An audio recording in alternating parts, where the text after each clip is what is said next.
Naaresto ng mga tauhan ng Asipulo Municipal Police Station ang number 3 Regional Top Most Wanted Person ng Police Regional Office Cordillera para sa kasong acts of lasciviousness sa isang operasyon na isinagawa sa bayan ng Asipulo, Ifugao noong 8 ng Abril taong kasalukuyan.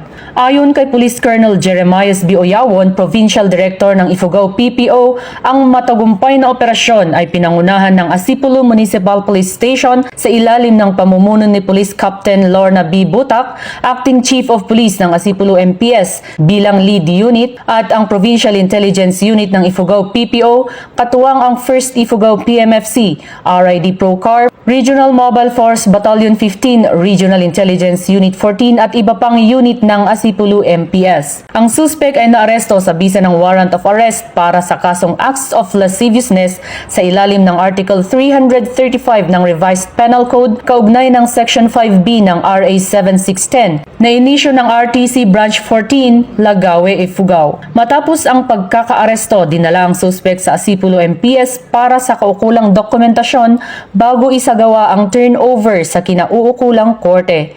Patunay ito na ang kapulisan ng Asipulo ay patuloy sa pagpapatupad ng batas at pagtugis sa mga wanted person upang mapanatili ang kapayapaan at kaayusan sa komunidad. Mula dito sa rehiyon ng Cordillera, ako ang inyong PNN correspondent, Patrolwoman Lizelle Digman, alagad ng batas, tagataguyod ng Balitang Pulis.